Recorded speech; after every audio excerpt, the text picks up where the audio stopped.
नमस्कार स्टूडेंट्स, हम एक बार फिर से आते हैं हमारे इस सेशन में जिसमें हम बात करते हैं सेंटेंस इंप्रूवमेंट पर, जो अभी तक एसएससी के प्रीवियस क्वेश्चन पेपर्स में आ चुकी हैं और इन्हें हमने किरण पब्लिकेशन से छपवाया है। किरण पब्लिकेशन का हम 2023वां एडिशन फॉलो कर रहे हैं जिस पर लिखा हुआ है 16,500 प्लस।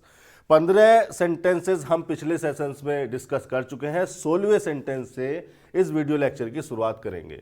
शुरू करने से पहले जो हमारे नए स्टूडेंट्स हैं, नए व्यूअर्स हैं, मैं उनको बता देना चाहता हूं कि हम सेंटेंसेस को सिंटैक्टिकली एनालाइज करते हैं। हम उसकी स्ट्रक्चर में देखते हैं कि जो प्रत्येक वर्ड लिखा हुआ है वो दूसरे शब्दों से किस तरह से कनेक्टेड है, उसका खुद का क्या फंक्शन है और उस फंक्शन के आधार पर वो किस पार्ट ऑफ स्पीच में है। सेंटेंस इंप्रूवमेंट कॉमन एरर्स से थोड़े से अलग होते हैं। हमें इनमें कई बार ऑप्शंस की हेल्प भी लेनी पड़ती है, लेकिन है तो ग्रामर का एक्सटेंशन ही, है तो ग्रामर का इम्प्लीमेंटेशन ही, तो अप्रोच लगभग वही रहेगी हमारी। चलिए देख लेते हैं, शुरू कर लेते हैं। ये आपके सामने पहला सेंटेंस लिखा हुआ है इस वीडियो लेक्चर का।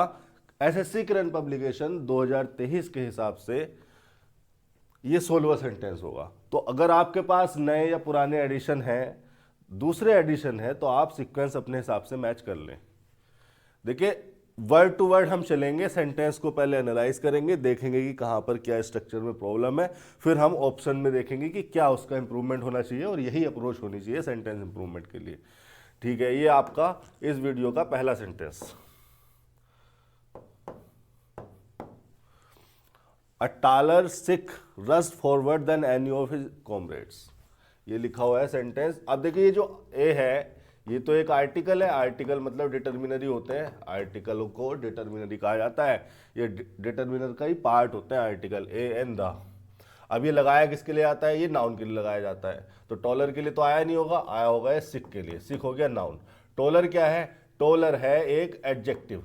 टॉल एक एडजेक्टिव है, टॉल एक एडजेक्टिव है, और टॉल की कंपैरेटिव फॉर्म हमने यहाँ पर यूज की है। अब कंपैरेटिव फॉर्म अगर हमने यूज की है एडजेक्टिव के रूप में सिख नाउन को मॉडिफाई करने के लिए, तो सेंटेंस को कंपैरिजन का सेंस दिया जा रहा है। इस सेंस को कंप्लीट करने के लिए, इस कंपैरेटिव सेंस को कंप्लीट करने के लिए कहीं ना कहीं उस कंपैरिजन को दिखाया भी गया होगा। कहाँ दिखाया गया है वो कंपैरिजन? वो दिखाया गया है ये देन प्रीपोजिशन लिखकर। देन देखिए, देन के बारे में मैं आपको बता देता हूँ। देन प्रीपोजिशन भी हो जाता है और कंजंक्शन भी हो जाता है, और इसी फंक्शन में, इसी मीनिंग में, कंपैरिजन के सेंस में ही। जब वो प्रीपोजिशन होगा तो उसके बाद कोई ऑब्जेक्ट लिखा होगा, यानी कि कोई नाउन या प्रोनाउन लिखा होगा, और जब वो कंजंक्शन होगा तो उसके बाद क्लोज आ सकती है, कोई भी क्लोज लिख दी जाती है देन कंजंक्शन के बाद, और इसी कंपैरेटिव सेंस में ही वो प्रीपोजिशन और कंजंक्शन दोनों हो जाता है। तो यहाँ पर क्या है? देन है प्रीपोजिशन, और इस प्रीपोजिशन का ऑब्जेक्ट हो रहा है एनी। बाकी सेंटेंस को बाद में देखेंगे, अभी फिलहाल यहाँ आते हैं। ये जो टॉलर एडजेक्टिव लगाया गया है सिख नाउन के लिए, इसी कंपैरिजन को सेंस देने के लिए, इसी कंपैरिजन को बैलेंस करने के लिए जो हम यहाँ पर दिखा रहे थे, देन प्रीपोजिशनल फ्रेज को लगाया गया है। अब देखिए, प्रीपोजिशनल फ्रेजेस के बारे में और एडजेक्टिव्स के बारे में एक रिलेशन होता है। एक बात मैं आपको, एक कॉन्सेप्ट मैं आपको सिखाना चाहता हूं कि देन प्रीपोजिशन की जो प्लेस है, जो पोजीशन है, वहां पर गलत क्यों है, उसे कहाँ होना चाहिए, और किस सिचुएशन में उसे कहाँ या कैसे होना चाहिए। इस पर जरा मेरे ये दो सेंटेंस समझिए। जैसे मैंने लिखा, we met an expert doctor in Delhi, ये सेंटेंस मैंने लिखा। इस सेंटेंस को अगर हम एनालाइज करें फटाफट, तो ये हो गया सब्जेक्ट, मैट हो गई हमारी मेन वर्ब, ट्रांजिटिव भी हो जाती है, इंट्रांजिटिव भी। यहाँ ट्रांजिटिवली यूज हो रही है क्योंकि इसके बाद लिखा है इसका ऑब्जेक्ट, वो नाउन फ्रेज। नाउन, एक्सपर्ट हो गया एडजेक्टिव, एन हो गया आर्टिकल। हमने ए नहीं लगाया, एन लगाया, क्योंकि ई के साउंड की वजह से हमने देखा कि यहाँ पर वोवेल साउंड है, तो हमने एन लगाया। आगे क्या लगा हुआ है? इन प्रीपोजिशन लगा है, और प्रीपोजिशन के बाद दिल्ली। अब ये जो प्रीपोजिशनल फ्रेजेस हैं, ये सेंटेंस में एडजेक्टिव या एडवर्ब के फंक्शन में आ जाती है, और वो इसलिए क्योंकि देखिए, प्रीपोजिशन लगाई की क्यों गई है? प्रीपोजिशन लगाई गई है किसी ऑब्जेक्ट को, किसी नाउन प्रोनाउन को सेंटेंस के किसी भाग से जोड़ने के लिए। हम ऐसे तो नाउन प्रोनाउन को लिख नहीं सकते थे, दिल्ली को लिख नहीं सकते थे। दिल्ली को हमें बताने की जरूरत थी कि ये वाली जो ये वाला जो इंसिडेंट है, ये वाली जो एक्टिविटी है वो कहाँ पर हुई, वेयर। तो हमें अगर प्लेस को रिफर करना था तो दिल्ली को ऐसे तो लिख नहीं सकते थे, हमने मीनिंग के हिसाब से, फंक्शन के हिसाब से जो सुटेबल थी वो प्रीपोजिशन लगाई। यही प्रीपोजिशन का काम होता है, वो अपने बाद लिखे जाने वाले किसी नाउन प्रोनाउन को, जिसको कि उस प्रीपोजिशन का ऑब्जेक्ट कह दिया जाता है, सेंटेंस के किसी भाग से जोड़ती है। अब जिस भाग से जोड़ेगी उसी के आधार पर उसको एडजेक्टिव या एडवर्ब कंसीडर किया जाएगा। देखिए प्रीपोजिशनल फ्रेज तो एक आइडेंटिटी है उसकी। प्रीपोजिशनल फ्रेज उसको इसलिए कह दिया जाता है क्योंकि प्रीपोजिशन से जोड़ के बनी है, तो प्रीपोजिशनल फ्रेजेस तो उसकी आइडेंटिटी है। एक्चुअली में सेंटेंस में उसका फंक्शन कुछ और ही होता है। और वो कैसे होता है, अगर प्रीपोजिशनल फ्रेज किसी नाउन के लिए लगाई गई है, तो नाउन के लिए अगर प्रीपोजिशनल फ्रेज लगाई गई है कोई भी, तो उसको एडजेक्टिव कंसीडर किया जाएगा। क्योंकि कोई भी किसी भी नाउन के लिए कोई भी वर्ड, कोई भी फ्रेज या कोई भी क्लोज आती है तो उसको एडजेक्टिव ही कंसीडर करोगे आप। एडजेक्टिव का फंक्शन क्या है, एडजेक्टिव का मतलब क्या है, एडजेक्टिव का मतलब वो वर्ड, वो फ्रेज या वो क्लोज जो किसी नाउन को मॉडिफाई करे, यही तो हो गया एडजेक्टिव। तो अगर ये प्रीपोजिशनल फ्रेज किसी नाउन के लिए आती तो हम कहते हैं इसको एडजेक्टिव। और ये प्रीपोजिशनल फ्रेज इन दिल्ली अगर किसी वर्ब के लिए आई है या एडजेक्टिव के लिए आई है या किसी एडवर्ब के लिए आई है, यानी कि या तो ये वर्ब को मॉडिफाई करने के लिए आई है, वर्ब के मीनिंग में कुछ ऐड करने के लिए लगी है, या फिर एडजेक्टिव के मीनिंग में या फिर एडवर्ब के मीनिंग में कुछ ऐड करने के लिए लगी है, तो इसको कहा जाना चाहिए एडवर्ब। अब इन दिल्ली को क्यों लगाया गया है, इन दिल्ली को लगाया गया है इस वर्ब के प्लेस को रिफर करने के लिए। चूंकि वर्ब के बारे में बता रही है, वर्ब का मीनिंग क्लियर कर रही है, तो चूंकि वर्ब को मॉडिफाई करने के लिए आई है तो इसको कहा जाना चाहिए एडवर्ब। चूंकि वर्ब का प्लेस बता रही है तो इसको, इस प्रीपोजिशनल फ्रेज को कहा जाना चाहिए एडवर्ब ऑफ प्लेस। इतनी बात आपको क्लियर हो गई। अब दूसरा वाला सेंटेंस देखो जो कि इसी से मिलता जुलता है लेकिन डिफरेंट है। वी मेट, यहां पर भी मैंने वही लिखा, we met an expert doctor in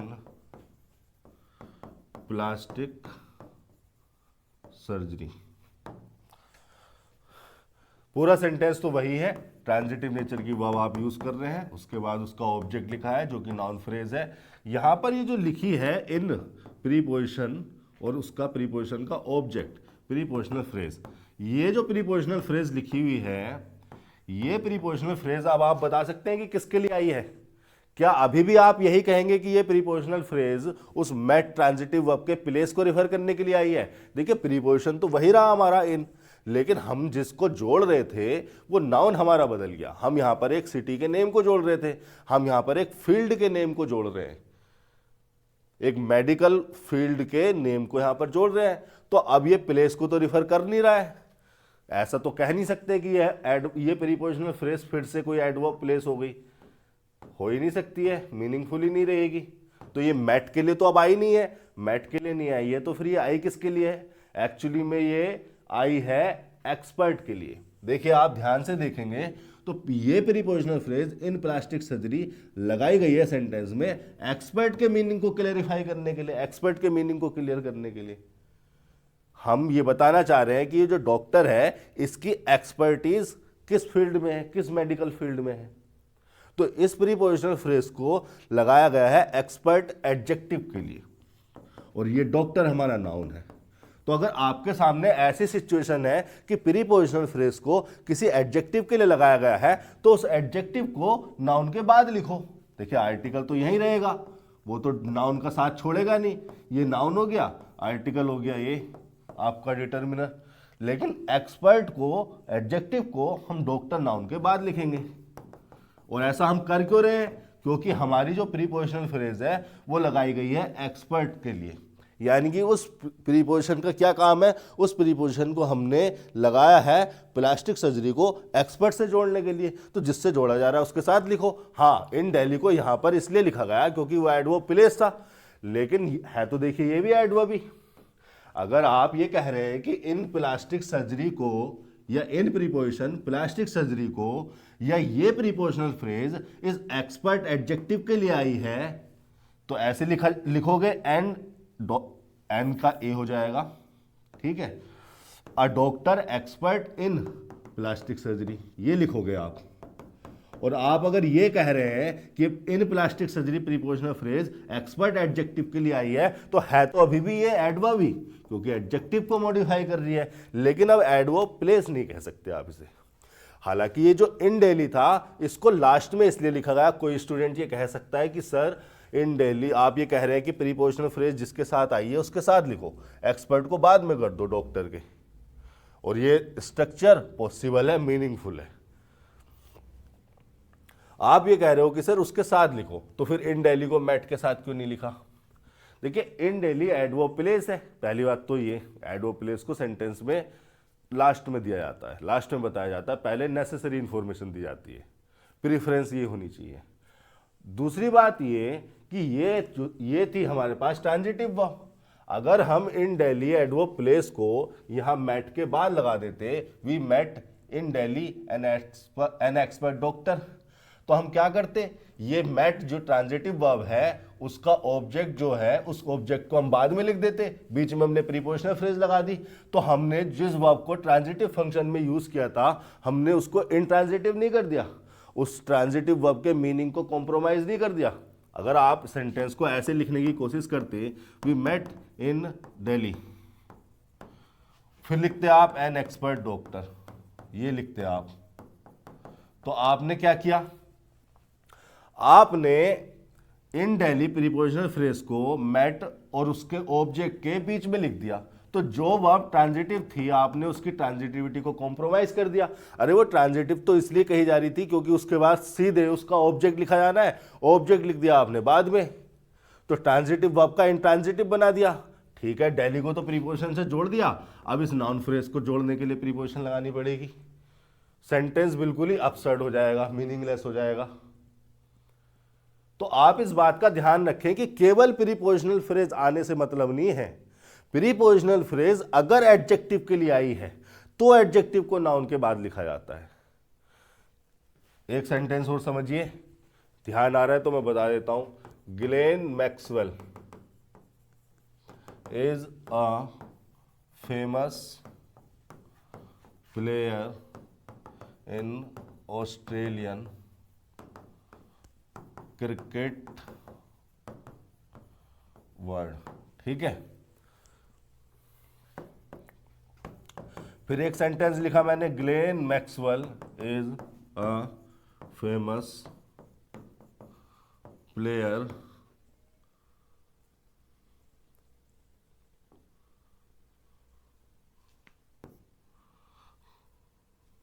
for his high strike rate. ठीक है, ये लिखा मैंने।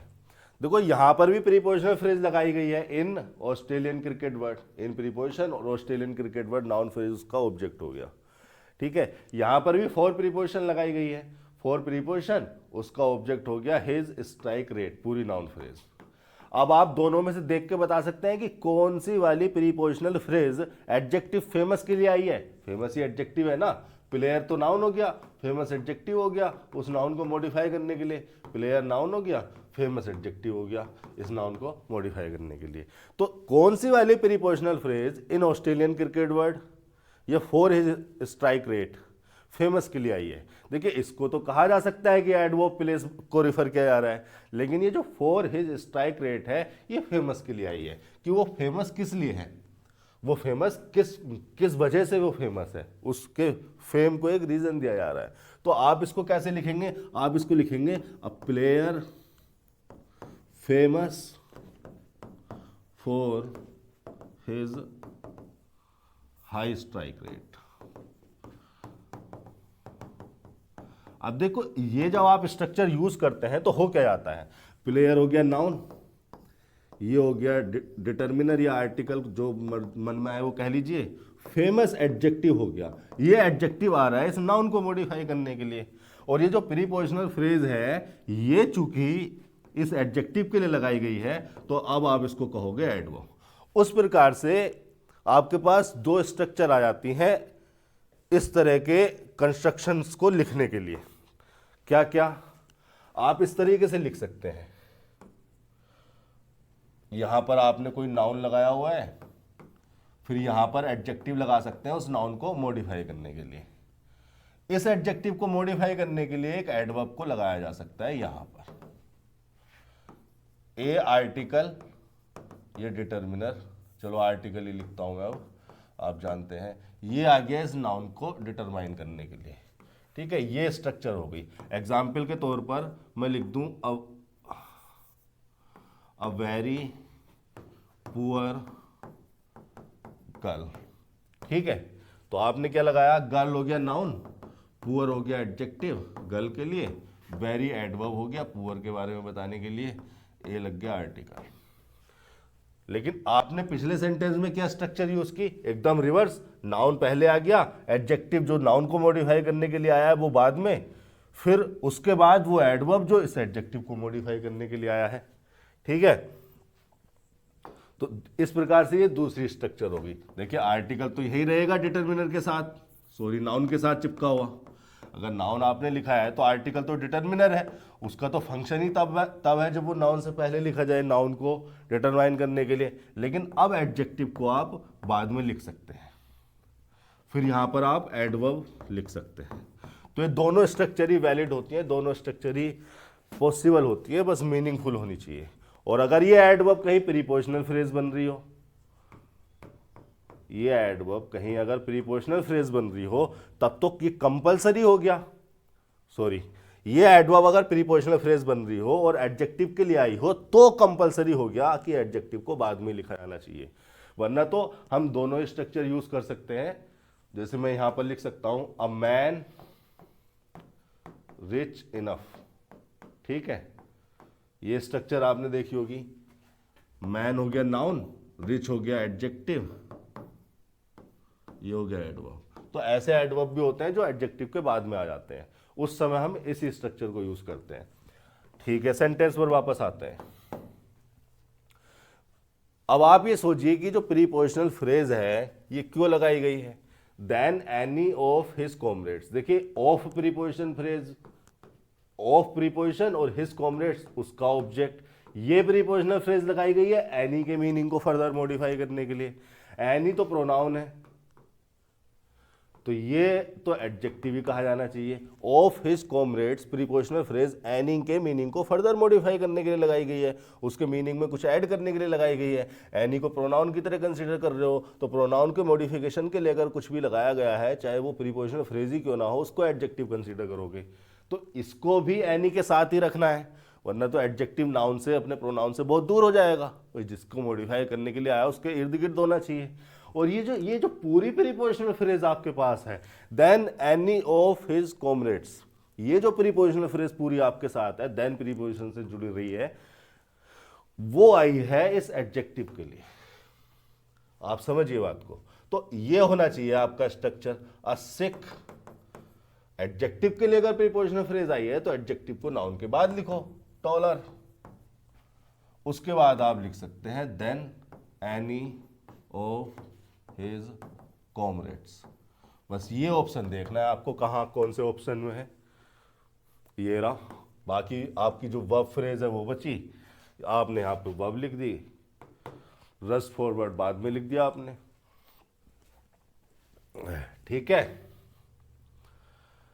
ये गलत हो गया।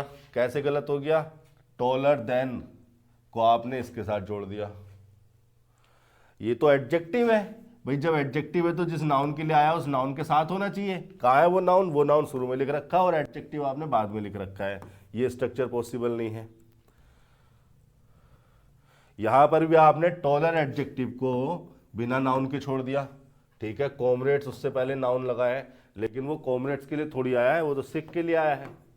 ये भी गलत हो गया। इंप्रूवमेंट की तो जरूरत थी, नो इंप्रूवमेंट। अब देखिए एक छोटी सी बात और है जो मैं आपको बता देना चाहता हूं, हालांकि बहुत सारे ग्रामेरियंस इसको इग्नोर कर देंगे, लेकिन मैं आपको बताकर चलता हूं। आप ध्यान दे रहे होंगे कि यहां पर दो कोमा लगाकर इस एडजेक्टिव फ्रेज को, ये जो पूरी एडजेक्टिव फ्रेज बन रही है taller than any of his comrades, इसको पहले मैं इरेज कर देता हूं ताकि आपको साफ साफ दिखे।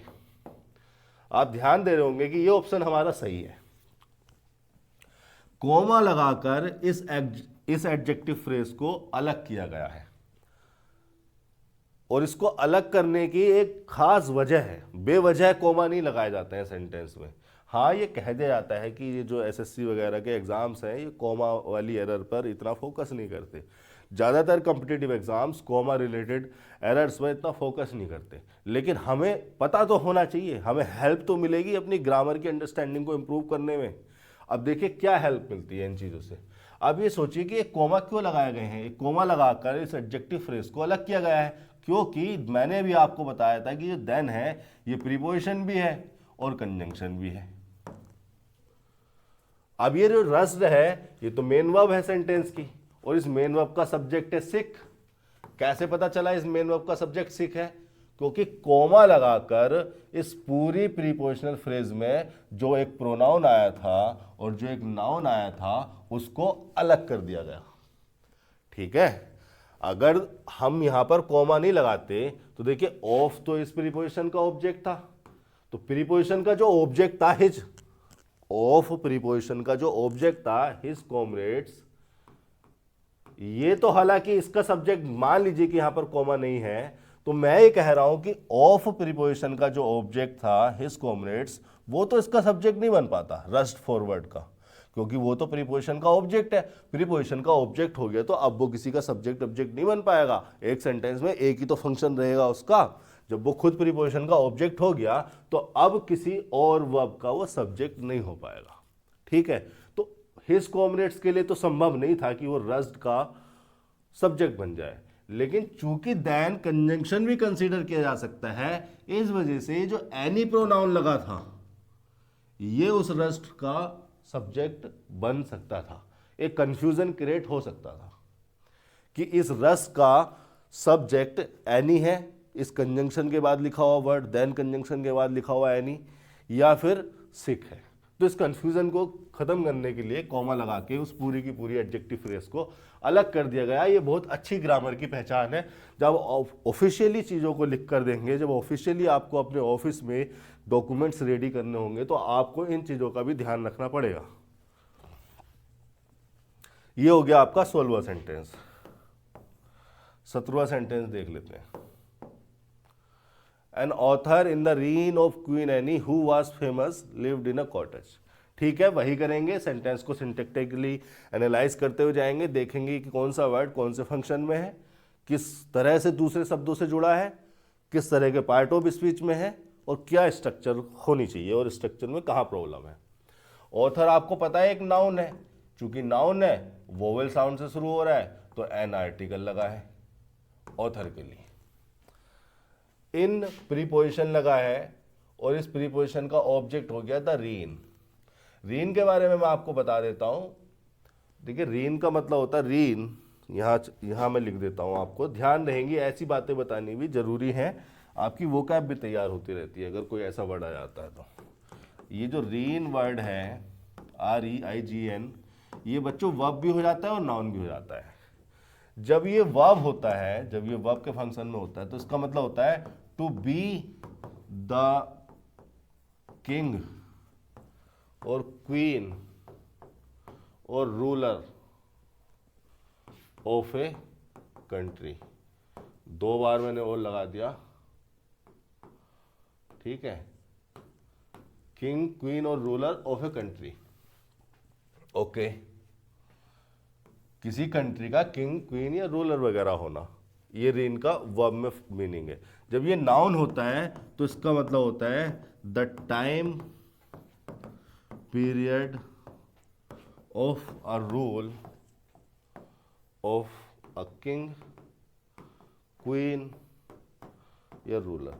किसी रूलर का या किंग का या क्वीन का जो रूल का जितने समय उसने शासन किया, उसका जो समय पीरियड होता है कि अकबर ने 50 साल शासन किया या उस राजा ने 30 साल शासन किया, तो उस 30 साल को, उस टाइम पीरियड को क्या कहते हैं, रीन कह देते हैं। ठीक है, वापस आते हैं सेंटेंसेस पर।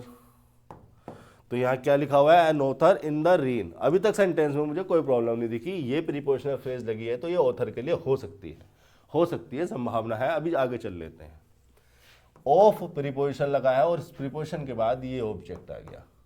अब ये जो प्रीपोजिशनल फ्रेज लगी है ऑफ क्वीन एनी, ये लगी है रीन के बारे में बताने के लिए। रीन क्या है हमारा, रीन तो नाउन है, वही आप तो आप इसको कंसीडर कर ही नहीं सकते हो क्योंकि इससे पहले द आर्टिकल लगा हुआ है, इन प्रीपोजिशन से इसको जोड़ा गया है, तो इन प्रीपोजिशन से जोड़ा गया है तब तो इन प्रीपोजिशन का ऑब्जेक्ट है और ऑब्जेक्ट तो नाउन ही बन सकता है, तो वर्ब तो कंसीडर हो नहीं सकती। तो इस prepositional phrase of Queen any को इस रीन नाउन के लिए लगाया गया है, तो इस प्रीपोजिशनल फ्रेज को मैं कह सकता हूं एडजेक्टिव फ्रेज। ठीक है, इतनी बात क्लियर हो गई। क्योंकि ऑफ क्वीन एनी किसके लिए आई है, इस नाउन को मॉडिफाई करने के लिए आई है। In the reign of Queen Anne, in the reign भी अपने आप में एक एडजेक्टिव या एडवर्ब होगी, सेंटेंस में भी देखते हैं, इतनी जल्दी जज नहीं करना चाहिए।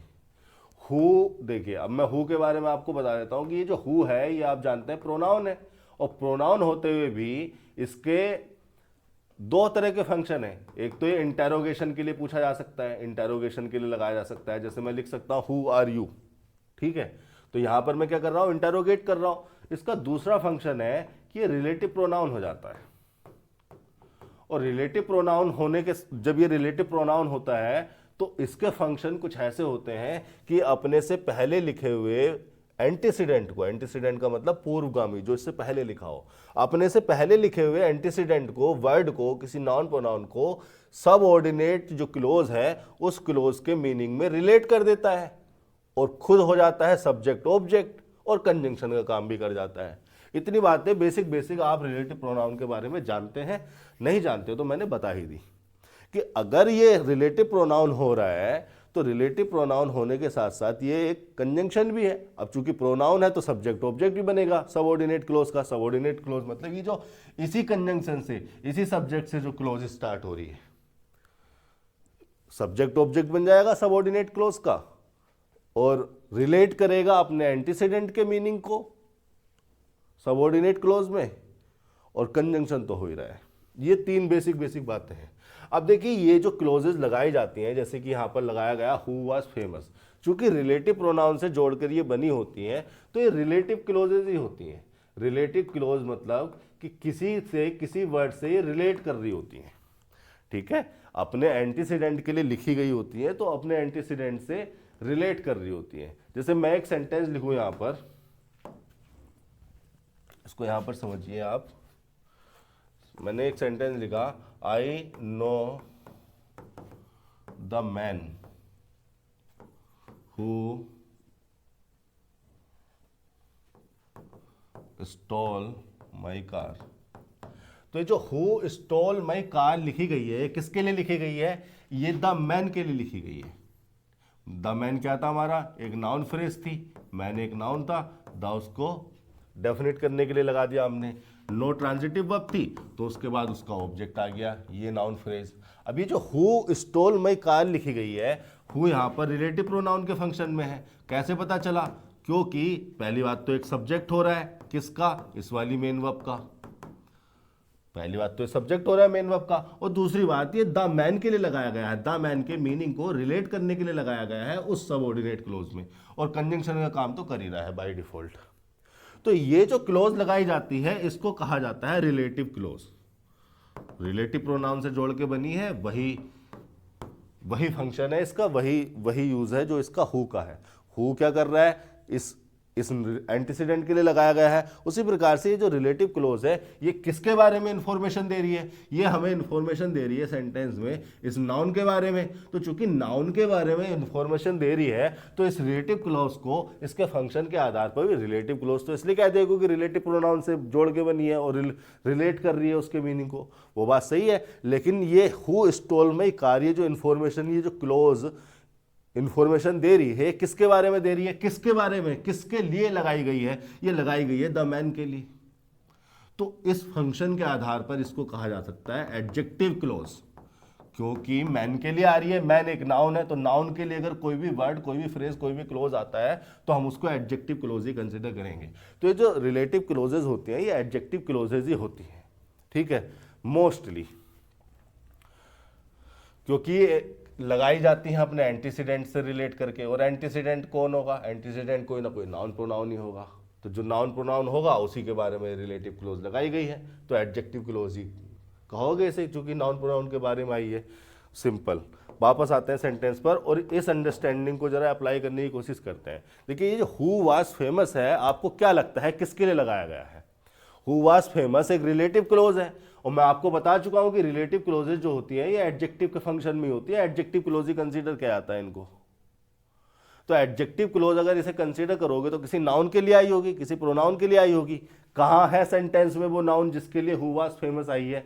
क्या कॉटेज के लिए आई है? कॉटेज एक नाउन है, एक तरह का हाउस होता है, जंगल वगैरह में बना देते हैं, ठीक है। तो क्या ये कॉटेज नाउन के लिए आई है? हु वाज फेमस कॉटेज के लिए आई है? नहीं। क्वीन एनी के लिए ये आई है? क्वीन एनी के लिए भी नहीं आई। क्वीन को फेमस बताने की क्या जरूरत है? वही एडजेक्टिव जो आप किसी के लिए लगाते हैं उसका कुछ उसमें कुछ स्पेसिफिकेशन या मॉडिफिकेशन ऐड करने के लिए तो लगाते हैं। भाई क्वीन किंग तो ऑलरेडी बहुत फेमस होते हैं, तो उनके लिए उनको बताने की क्या जरूरत है हु वाज फेमस? ऐसा भी कोई किंग था क्या जो फेमस ना हुआ हो? सारे के सारे फेमस ही होते हैं। तो who was famous queen any के लिए भी नहीं लगाई गई, रेन के लिए भी नहीं लगाई गई, ये लगाई गई है एक्चुअली में एन ऑथर के लिए। तो जब who was famous an author के लिए लगाई गई है तो हु वाज फेमस को एन ऑथर के ठीक बाद में लिखो। एन ऑथर क्या हो जाएगा? एंटीसीडेंट हो जाएगा। एंटीसीडेंट हो जाएगा किसका? हु वाज फेमस का। तो सेंटेंस को आप इस तरह से लिखिए, N author who was famous. इतनी बात तो पक्का है कि इतनी स्ट्रक्चर तो होगी होगी। क्यों होगी? क्योंकि who was famous relative close है, एडजेक्टिव एन ऑथर के लिए लगाई गई है। एक बात तो ये, और दूसरी बात ये कि एन ऑथर इसका एंटीसीडेंट है, तो हु को इसके ऑथर एंटीसीडेंट के ठीक बाद लिखा जाना चाहिए, इधर उधर नहीं, ठीक है। इधर उधर लिखेंगे तो सेंटेंस की स्ट्रक्चर से खिलवाड़ कर रहे हैं, कॉम्प्रोमाइज करने जैसा है। कोई मजबूरी अगर बन जाए तो अलग बात है, लेकिन स्टैंडर्ड तो यही है, ठीक है। किस ऑप्शन में है ये? An author who was famous, देख लो, an author who was famous ये लिखा हुआ है यहां पर, ठीक है। तो ये सही हो गया, लेकिन बाकी ऑप्शंस को भी चेक करना जरूरी है। बाकी ऑप्शंस को चेक कर लेते हैं। देखिए an author in the reign, कोई बात नहीं, इन प्रीपोजिशन थी, प्रीपोजिशन का ऑब्जेक्ट ऑथर के लिए हो गया, एडजेक्टिव बन गया। अब देखिए हु को रिलेटिव क्लोज को हमने रीन के बाद लगाया हुआ है। पहली बात तो एक कॉमा से अलग कर दिया, कॉमा की यहां पर जरूरत नहीं। अगर हु को एंटीसीडेंट को रीन के लिए लगा रहे हैं तो हु तो खुद एक कंजंक्शन है, रिलेटिव प्रोनाउन कंजंक्शन ही होते हैं, तो कॉमा से अलग करने की क्या आवश्यकता है? और सबऑर्डिनेट कंजंक्शन कॉमा से अलग नहीं किए जाते हैं, कोऑर्डिनेट कंजंक्शन को कॉमा से अलग कर सकते हैं कुछ सिचुएशंस में। तो कहने की बात आपके पास ये है कि ये जो हु है ये एक रिलेटिव प्रोनाउन है, और रिलेटिव प्रोनाउन अपने एंटीसीडेंट के लिए आते हैं, और एंटीसीडेंट रीन के लिए तो ये आया नहीं है। तो हमने इसके पहले गलत एंटीसीडेंट को लिखा हुआ है, सेंटेंस यहीं पर गलत हो गया। यहां पर भी देखिए वही प्रॉब्लम है, आपको यही पता लगाना था कि हु वाज फेमस आई किसके लिए है। यहां पर देखिए हु वाज फेमस कॉटेज के लिए तो आई नहीं है। पहली बात तो ये समझिए ना कि जो हु है वो एक पर्सन के लिए लगाया जाता है, और पर्सन तो सेंटेंस में या तो क्वीन एनी है या ऑथर है। भाई रीन को और कॉटेज को तो आप थिंग्स कंसीडर करेंगे ना, तो थिंग्स के लिए तो विच लगाया जाता है। समझ रहे हैं आप? अगर थिंग्स के लिए, कॉटेज के लिए और रीन के लिए ये रिलेटिव प्रोनाउन लगाया गया होता तो विच लगाया गया होता। तो इस वजह से ये भी गलत हो गया, यही ठीक हुआ। फिर नो इंप्रूवमेंट भी नहीं होगा, इंप्रूवमेंट की आवश्यकता है। 17 का हो गया थर्ड। अगले ऑप्शन पर चलते हैं। In the absence of your support he would have lost the election. ठीक है, देख लेते हैं। इन यहां पर क्या हो गया? प्रीपोजिशन, और इस प्रीपोजिशन का ऑब्जेक्ट हो गया द एब्सेंस। ये नाउन फ्रेज, एब्सेंस नाउन और द हो गया आर्टिकल। ऑफ प्रीपोजिशन हो गई, और प्रीपोजिशन का ऑब्जेक्ट हो गया योर सपोर्ट। अब ये जो of your support prepositional phrase है ये लगाई गई है एब्सेंस नाउन के लिए, तो एडजेक्टिव फ्रेज हो गई। इन द एब्सेंस के बारे में भी अभी देखेंगे सेंटेंस में कि किसके लिए लगाई गई है, उस हिसाब से उसको भी एडजेक्टिव एडवर्ब कंसीडर कर लेंगे, कोई दिक्कत नहीं है। देखिए कॉमा लगा दिया गया क्योंकि सेंटेंस में हमने प्रीपोजिशनल फ्रेज से शुरू में लिख दी, स्टार्ट कर दिया।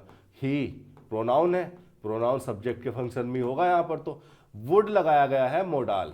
अभी जो मोडाल होता है ना वुड, ये वैसे तो काफ़ी यूसेज हैं इसके, लेकिन प्रोबेबिलिटी बताने के लिए यूज़ होता है। हम प्रोबेबिलिटी बता सकते हैं, इमेजिनेशन की सिचुएशन में हम इसको यूज़ कर सकते हैं, और हम इसको फॉर्मल रिक्वेस्ट में भी लगा सकते हैं। वुड यू मैरी मी, ये would you would you marry me या would you have dinner with me, तो ये फॉर्मल रिक्वेस्ट, पोलाइट रिक्वेस्ट के लिए भी लगाया जा सकता है। या किसी को कुछ ऑफर कर रहे हैं, वुड यू लाइक इट, किसी को कुछ देते हुए, कुछ खाने पीने की चीज़ देते हुए, वुड यू लाइक इट, तो ऑफर करने के लिए पोलाइट वे में ये लगाया जा सकता है। इमेजिनेशन की सिचुएशन में हम लगाते हैं, कंडीशनल क्लोजेस में इसको लगाते हैं, और प्रोबेबिलिटी बताने के लिए तो लगाया जाता है।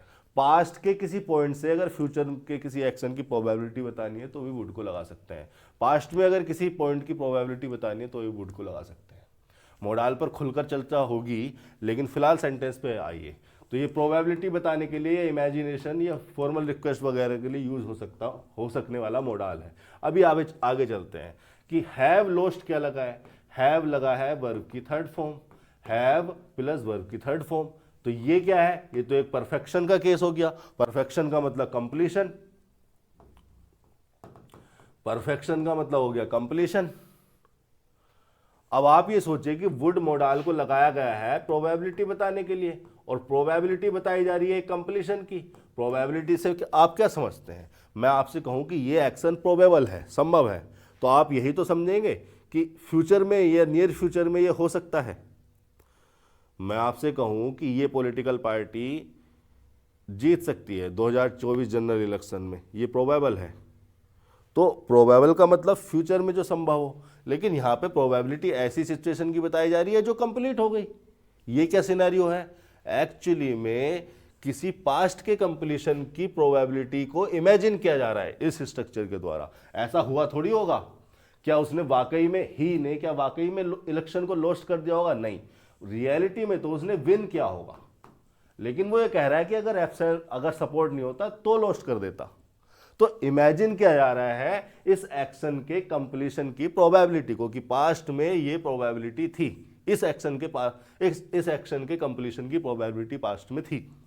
अगर ये नहीं होता तो, सपोर्ट नहीं होता तो आपका, इस तरह के सिनेरियो यूज किए जाते हैं मोडाल के साथ हैव लिख के, वर्ब की थर्ड फॉर्म लिख के। जैसे कि एक स्ट्रक्चर को मैं समझाना चाहूंगा यहां पर। जैसे मैंने लिखा शी शुड हैव प्रैक्टिस्ड। देखिए, शुड लगाया जाता है सजेशन देने के लिए। मैं सजेशन दे रहा हूं किसको? शी को। और सजेशन दे रहा हूं मैं एक ऐसी चीज का जो कि कंप्लीशन में है प्लस वर्ब की थर्ड फॉर्म का मतलब क्या है? परफेक्ट, मतलब कंप्लीशन। अब मैं किसी को कोई सजेशन दे रहा हूं तो सजेशन तो मैं उसको इसीलिए दे रहा हूं क्योंकि उसने ऐसा किया नहीं होगा। भाई अगर किसी ने ऐसा कर दिया तो उसको ये सजेशन देने की क्या जरूरत है? भाई सी को अगर सजेशन दिया जा रहा है किसी चीज का तो इसीलिए दिया जा रहा है कि उसने वाकई में ये किया नहीं होगा, है प्रैक्टिस वाला काम।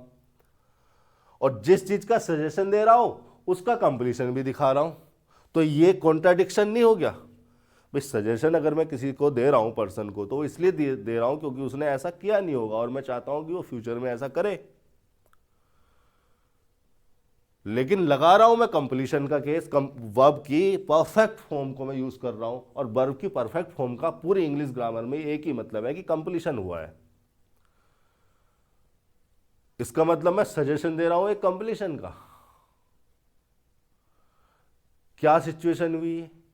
सिचुएशन, ये कॉन्ट्राडिक्शन को समझिए आप, कि सजेशन का मतलब है कि उसने ये काम किया नहीं होगा और मैं चाहता हूं वो फ्यूचर में ये काम को करे, लेकिन आगे मैं कंप्लीशन भी दिखा रहा हूं।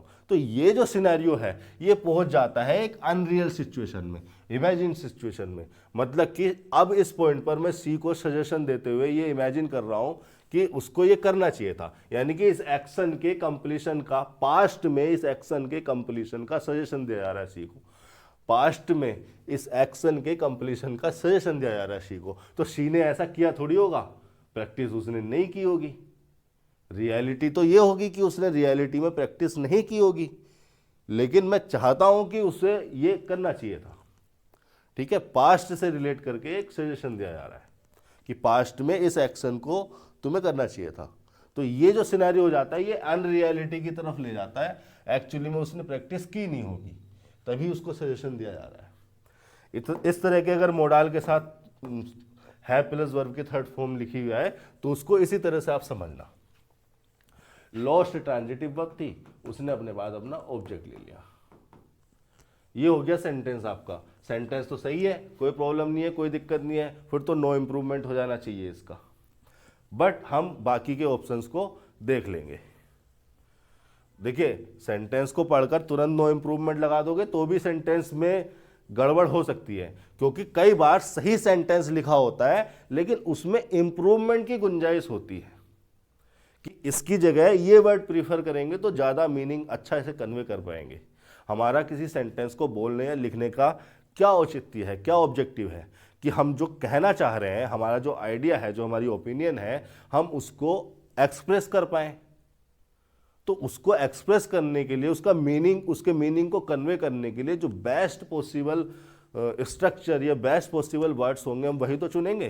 तो कई बार ऐसा हो सकता है कि सेंटेंस आपका सही रहेगा लेकिन ऑप्शन में चूंकि उससे बेटर वर्जन लिखा होगा, बेटर वर्जन लिखे होने की वजह से हम उसे दूसरे वाले को, ऑप्शन वाले को प्रीफर करेंगे। तो किसी भी सही सेंटेंस को देखकर तुरंत कॉन्फिडेंस में आके नो इम्प्रूवमेंट लगाने की आवश्यकता नहीं है। एक बार ऑप्शंस को देख लो। यही दिक्कत है या यही चेक करना चाहती है एग्जामिनेशन एजेंसी आप में कि आप सिचुएशन को, किसी ग्रामर के कॉन्सेप्ट आपने सीख लिए, सही है, लेकिन उसको किसी सिचुएशन में कैसे इंप्लीमेंट करते हैं। देखिए, एक सही और एक गलत में से सही या गलत कहना आसान होता है। 2 सही में से एक सही कहना, 3 सही में से एक सही कहना, 4 सही में से एक सही को छांटना, या 2 गलत में से 3, 4 गलत में से एक गलत छांटना, ये थोड़ी कॉम्प्लिकेटेड सिचुएशन हो जाती है। तो अगर सेंटेंस में अभी सेंटेंस बिल्कुल सही लिखा हुआ है, कोई दिक्कत नहीं है, सेंटेंस में अभी भी अगर इंप्रूवमेंट की जरूरत है तो देख लेते हैं ऑप्शन में। नो इम्प्रूवमेंट लगाने की इतनी जल्दी आवश्यकता नहीं है। देखिए, पहला जो ऑप्शन आपके सामने लिखा है उसमें लिखा हुआ है लैकिंग, और लैकिंग जो है वर्ब की आईएनजी फॉर्म है। और आप जानते हैं कि पूरी ग्रामर में वर्ब की आईएनजी फॉर्म 3 जगह इस्तेमाल होती है।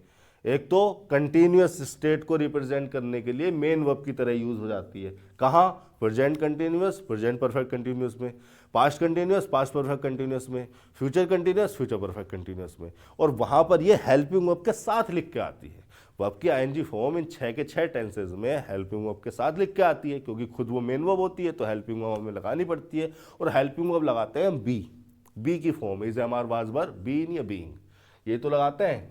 तो यहां पर तो कोई इसके साथ हेल्पिंग वर्ब है नहीं, तो वो सिचुएशन यहां नहीं है। दूसरी सिचुएशन है कि ये जिरेंड बन सकती है। वर्ब की आईएनजी फॉर्म जिरेंड हो जाती है। जब जिरेंड होती है तो वो नाउन की तरह काम करती है, और नाउन किसी सेंटेंस में सब्जेक्ट हो सकता है, ऑब्जेक्ट या कॉम्प्लीमेंट। तो या अगर आप इसको जिरेंड कंसीडर करोगे तो उसको सब्जेक्ट होना चाहिए था, और सब्जेक्ट के बाद सीधे मेन वर्ब होती, वो नहीं लिखी, और सेंटेंस का सब्जेक्ट तो ही लिखा हुआ है, ये प्रोनाउन, तो ये सब्जेक्ट नहीं है। ऑब्जेक्ट होने के लिए इससे पहले ट्रांजिटिव वर्ब या प्रीपोजिशन लगी होनी चाहिए थी। ट्रांजिटिव वर्ब प्रीपोजिशन इससे पहले नहीं लगी है तो ऑब्जेक्ट भी नहीं मान सकते। कॉम्प्लीमेंट इसको कंसीडर नहीं कर सकते क्योंकि लिंकिंग वर्ब नहीं लगी इससे पहले। तो ये जिरेंड भी नहीं है, क्योंकि ये नाउन नहीं हो रहा है। जब सब्जेक्ट ऑब्जेक्ट कॉम्प्लीमेंट की तरह जस्टिफाई नहीं कर सकते हो इसे, तो नाउन की तरह जस्टिफाई नहीं कर सकते हो, फिर इसको जिरेंड नहीं कहा जा सकता। फिर तीसरी सिचुएशन वर्ब की आईएनजी फॉर्म जहां यूज हो जाती है वो है प्रेजेंट पार्टिसिपल। और प्रेजेंट पार्टिसिपल एडजेक्टिव के फंक्शन में होते हैं और किसी नाउन या प्रोनाउन के लिए लगाए जाते हैं। तो मैं यहां लिख देता हूं कि प्रेजेंट पार्टिसिपल, यही तीसरी सिचुएशन इसके साथ पॉसिबल हो रही है, क्योंकि प्रेजेंट पार्टिसिपल किसी नाउन प्रोनाउन के लिए लगाए जाते हैं और सेंटेंस में कहीं भी इस्तेमाल कर ले जाते हैं, वो मीनिंग के हिसाब से, स्ट्रक्चर के हिसाब से। अब देखिए, प्रेजेंट पार्टिसिपल अगर है एडजेक्टिव तो इससे सेंटेंस स्टार्ट किया जा सकता है। हमने लैकिंग योर सपोर्ट लिखा, चूंकि देखिए लैक का मतलब मैं बता देता हूं, लैक का मतलब है टू नॉट हैव समथिंग या to not have enough of something. ठीक है, लिखने की आवश्यकता है क्या इसको? चलो लिख देता हूं। लैक के बारे में थोड़ा सा बता देता हूं, ये अच्छी वर्ब है, बार बार आती रहती है। लैक वर्ब है, नाउन भी ये हो जाता है। टू नॉट हैव समथिंग, ये हो गया to not have enough of something. To not have enough of something, to not have something, to not have enough of something, लगभग इसी मीनिंग में नाउन हो जाती है, फंक्शन चेंज हो जाएगा। ठीक है, लैक ऑफ समथिंग का मतलब किसी चीज़ की कमी। तो ये हो गया लैक के बारे में। अब देखो, मैं यहाँ पर इसको देखने की कोशिश करूँ सेंटेंस की स्ट्रक्चर पे यहाँ पर एनालाइज करें तो लैकिंग प्रेजेंट पार्टिसिपल की तरह यूज हो रहा है एडजेक्टिव बनकर। अब जिसके लिए एडजेक्टिव है वो नाउन प्रोनाउन भी सेंटेंस में होगा। क्या वो नाउन सपोर्ट है? नहीं, ये तो ट्रांजिटिव वर्ब है। ट्रांजिटिव वर्ब है तो उसका ऑब्जेक्ट हो गया योर सपोर्ट। तो ये तो इसके लैकिंग योर सपोर्ट के लिए नहीं आया है, योर सपोर्ट लैकिंग की वजह से लिखा गया है उसका ऑब्जेक्ट बनकर, क्योंकि लैक क्या थी? ट्रांजिटिव वर्ब थी। क्या बताया मैंने इसका मीनिंग? मैंने बताया तो नॉट हैव समथिंग। तो ये हैव समथिंग, ये समथिंग क्या है? वही तो चीज़ है जो कोई पर्सन लैक करता है। तो अब यहाँ पर अगर इस चीज़ को लगाकर देखेंगे, इस अंडरस्टैंडिंग को यहाँ पर इंप्लाई करें तो लैकिंग ट्रांजिटिव वर्ब और उसका एक ऑब्जेक्ट हो गया योर सपोर्ट।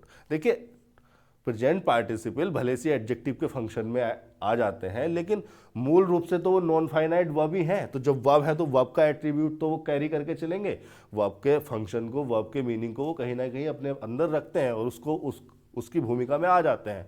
तो भले से ये एडजेक्टिव हो गया किसी नॉन प्रोनाउन के लिए, किसके लिए अभी देखेंगे, लेकिन एक्चुअली में ये एक नॉन फाइनाइट वर्ब है। वर्ब है तो वर्ब है तो कैसी वर्ब है? ट्रांजिटिव नेचर की। ट्रांजिटिव नेचर की वर्ब है तो उसने अपना ऑब्जेक्ट ले लिया योर सपोर्ट बनकर। आगे चलते हैं, देखिए ही प्रोनाउन। अब देखिए ही प्रोनाउन के लिए ही आया है लैक। एक्चुअली में सब्जेक्ट सेंटेंस में जो पहला नाउन प्रोनाउन होता है बाय डिफॉल्ट शुरू में लिखा हुआ प्रेजेंट पार्टिसिपल, उसी के लिए कंसीडर किया जाता है। इसी स्ट्रक्चर को हम फॉलो करते हैं। तो ये जो लैकिंग प्रेजेंट पार्टिसिपल है इसे ही प्रोनाउन के लिए लगाया गया है। इलेक्शन तो लैक कर नहीं रहा था सपोर्ट के लैक करने की बात की जा रही है और वो ही कर रहा था। ठीक है, ये तो खुद द इलेक्शन तो इसका ट्रांजिटिव लॉस्ट ट्रांजिटिव वर्ब का ऑब्जेक्ट है। अभी ऊपर ही बताया था मैंने, वुड हैव लॉस्ट स्ट्रक्चर को हम समझ चुके हैं। लैकिंग योर सपोर्ट ही, यानी कि लैकिंग प्रेजेंट पार्टिसिपल ही के लिए लगाया गया है। इतनी बात क्लियर है। अब देखो प्रेजेंट पार्टिसिपल की कुछ प्रॉपर्टीज हैं, प्रेजेंट पार्टिसिपल की कुछ प्रॉपर्टीज हैं, उन प्रॉपर्टीज को हमें पता करना पड़ेगा, इस सेंटेंस में लगाकर देखना पड़ेगा। पहली प्रॉपर्टी तो ये है कि प्रेजेंट पार्टिसिपल जिस नॉन प्रोनाउन के लिए लगाया जाता है वो नॉन प्रोनाउन ही उस काम को कर रहा होता है। जैसे मैंने लिखा रनिंग कार, तो रनिंग कार का मतलब क्या है? द कार इज रनिंग, यही तो बोलोगे। रनिंग कार का मतलब हो गया द कार इज रनिंग। इतनी बात हो गई। अब देखो रनिंग कार, रनिंग क्या है? प्रेजेंट पार्टिसिपल है। लगाया किसके लिए गया है? इस नाउन के लिए लगाया गया है एडजेक्टिव बनाकर। वर्ब की आईएनजी फॉर्म जब एडजेक्टिव बन जाती है किसी नाउन के लिए तो उसी को प्रेजेंट पार्टिसिपल कहा जाता है। अब ये प्रेजेंट पार्टिसिपल रनिंग जिस नाउन कार के लिए लगाया गया है वो कार ही इस एक्शन को कर रही है, इस एक्शन का डूअर है। तो फिर ये कहा जा सकता है कि प्रेजेंट पार्टिसिपल जिस नाउन के लिए लगाया जाता है वो नाउन ही उसको कर रहा होता है। इसका मतलब ये कहा जाता है कि एक्टिव मीनिंग कन्वे कर रहा है। अब आप ये समझिए कि एक प्रॉपर्टी तो यही होगी कि जिस नाउन के लिए लगाया गया वो नाउन ही उस काम को कर रहा है। और दूसरी बात ये, चूंकि प्रेजेंट पार्टिसिपल वर्ब की आईएनजी फॉर्म ही होती है नॉन फाइनाइट वर्ब नेचर की, लेकिन चूंकि प्रेजेंट पार्टिसिपल वर्ब की आईएनजी फॉर्म है तो वर्ब की आईएनजी फॉर्म पूरी इंग्लिश ग्रामर में कहीं ना कहीं कंटिन्यूटी को एक्सप्रेस कर देती है, डायरेक्ट या इनडायरेक्ट वे में। मेन वर्ब होती है तो डायरेक्ट वे में अपनी फॉर्म के द्वारा, अपनी स्ट्रक्चर के द्वारा। जब नॉन फाइनाइट वर्ब होती है प्रेजेंट पार्टिसिपल की फॉर्म में होती है तब भी वो ऐसा कर देती है इनडायरेक्ट वे में। रनिंग कार हम उसी कार को कह सकते हैं जो रन कर रही हो उस टाइम पे, जिस टाइम पे हमने उसको ऑब्जर्व किया। रुकी हुई कार को हम रनिंग कार नहीं कह सकते। और देखो रनिंग कार को मैंने क्या लिखा? द कार इज रनिंग, तो आ गई ना कंटिन्यूटी उसके मीनिंग में। तो ये जो रनिंग कार है, ये जो रनिंग है, ये जो प्रेजेंट पार्टिसिपल कार के लिए यूज हो रहा है, दो प्रॉपर्टीज को कैरी करके चल रहा है। पहली बात तो ये कि जिस नाउन के लिए लगाया गया है वो नाउन ही इस काम को कर रहा है, इसका डूअर है, करने वाला है। और दूसरी बात ये कि ये कंटिन्यूटी को एक्सप्रेस करता है। अब यहां तो हम यही कहेंगे कि जब हमने ऑब्जर्व किया तब ये एक्शन कंटिन्यूटी में था और एक्शन को करने वाला डूअर कौन था? कार थी, कार ही रन कर रही थी।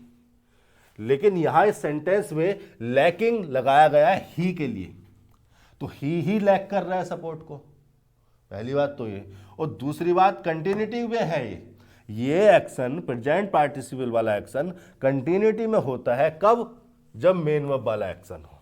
यानी कि प्रेजेंट पार्टिसिपल वाला एक्शन जो कि लैक है वो इस लोस्ट वाले एक्शन के साथ कंटिन्यूटी में है, वो बैकग्राउंड में चल रहा है एक्शन और ये वाला एक्शन हो गया। ऐसा समझिए आप। क्योंकि आप समझिए ना, ही लैक कर रहा है, पहली बात तो ये ही डूअर है, और दूसरी बात ये कि जिस चीज को जो वो एक्शन है प्रेजेंट पार्टिसिपल वाला वो कंटिन्यूअस में है, तो कंटिन्यूअस में होगा तो कब होगा, जब ये मेन वर्ब वाला एक्शन होगा, क्योंकि टाइम तो अब यही बता रहा है। यहां तो हमने टाइम वो कह दिया था जब हमने ऑब्जर्व किया, लेकिन यहां तो ये वाले टाइम पर चली गई बात। तो जिस टाइम पर ये वाला एक्शन हुआ उसी टाइम पर ये वाला एक्शन बैकग्राउंड में, लैक वाला बैकग्राउंड में चल रहा है, और उसको करने वाला कौन है, ही लैक कर रहा है। तो ये प्रेजेंट पार्टिसिपल बैकग्राउंड एक्शंस को दिखाने के लिए लगाए जाते हैं, जो मेन वर्ब वाले एक्शन के साथ साथ चल रहा है, कंटिन्यूटी में है। तो मीनिंग तो यहां पर भी सही है भाई, सेंटेंस की स्ट्रक्चर सही है, मीनिंगफुल है, और लगभग उसी मीनिंग को कन्वे भी कर रहा है भाई। जिस टाइम पे लोस्ट हुआ, अगर उस टाइम पे ये लैक कर जाता, मतलब अगर ये लैक कर जाता सपोर्ट उस टाइम पे, तो लोस्ट भी कर जाता, वो सेम ही सिचुएशन है, ठीक है। तो ये कहा जा सकता है कि ये भी लगभग इसी मीनिंग में है, ऑलमोस्ट। अब दूसरा सेंटेंस देख लेते हैं। सेंटेंस देखिए, ये भी सही है, पहला ऑप्शन सही सेंटेंस के साथ लिखा है, सही है मतलब। दूसरा ऑप्शन देख लेते हैं, क्या लिखा हुआ है यहाँ पर लिखा हुआ है बट फोर के बारे में मैं आपको बता देता हूं। काफी यूज होने वाली वर्ब है, वर्ब कह रहा हूं, फ्रेज है, बट फॉर समवन और समथिंग, ठीक है।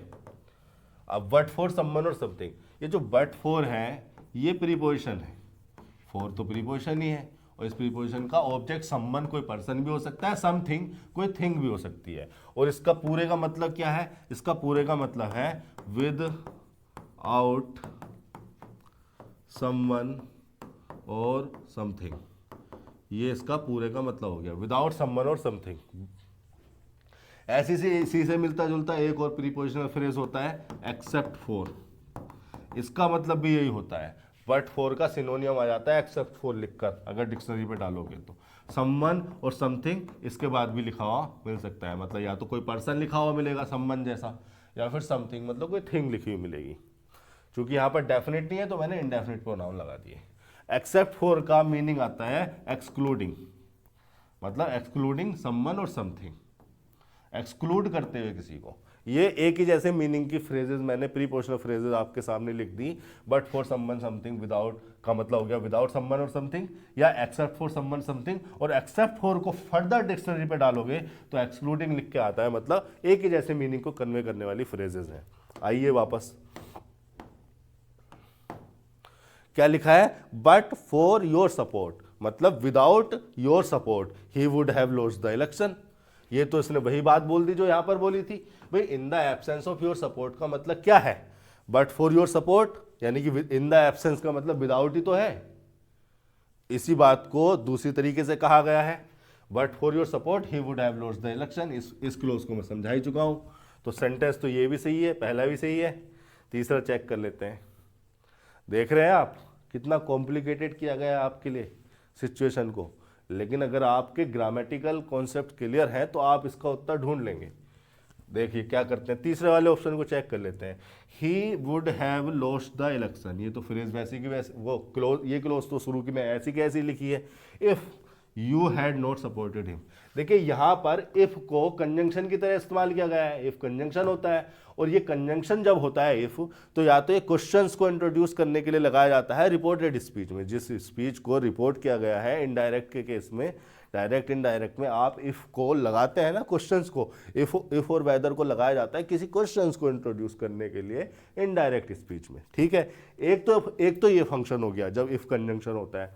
दूसरा फंक्शन है कि एक कंडीशंस को इंट्रोड्यूस करने के लिए लगाया जाता है, और वहां पर ये कंडीशंस को इंट्रोड्यूस करता है, सेंटेंस को पूरे को कहा जाता है कंडीशनल सेंटेंस, क्योंकि ये जो मेन क्लोज है आपकी, ही would have lost the election, ये इस कंडीशन पे डिपेंड करती है। ये कंडीशन अगर हो जाती तो ये भी हो जाता, ठीक है। तो कंडीशन क्या लगाई गई है, if you had not supported him. Had not supported यानी कि हैड प्लस वर्ब की थर्ड फॉर्म, यानी कि पास्ट में ले जाया गया सिनेरियो को, तो ये वाला जो सिनेरियो था ये भी पास्ट का था। तो यहां पर भी इसी मीनिंग को कन्वे किया जा रहा है सेंटेंस में, if you had not supported him, या विदाउट योर सपोर्ट, या in the absence of your support या लैकिंग योर सपोर्ट, एक ही जैसे मीनिंग को कन्वे किया जा रहा है। और क्लोज हमारी वही मेन क्लोज है जिसको हम समझ चुके हैं, ही would have lost the election, कि ये नहीं होता तो ये हो जाता। अब आप बात को समझिए कि ये चारों सेंटेंस आपके सामने सही लिखे हुए हैं, ग्रामेटिकली सही है, मीनिंगफुल है, लगभग लगभग एक ही मीनिंग को कन्वे कर रहे हैं, मीनिंग में भी ज़्यादा कोई डिफरेंस नहीं है। तो फिर हम इन चारों में से कौन से वाले सेंटेंस को प्रीफर करेंगे? देखिए मैं आपको बता देता हूं। इन द एब्सेंस सेंटेंस शुरू हो रहा है इन प्रीपोजिशन से, और ये जो दूसरा वाला ऑप्शन है यहां पर मैं इसको ठीक से बता देता हूं।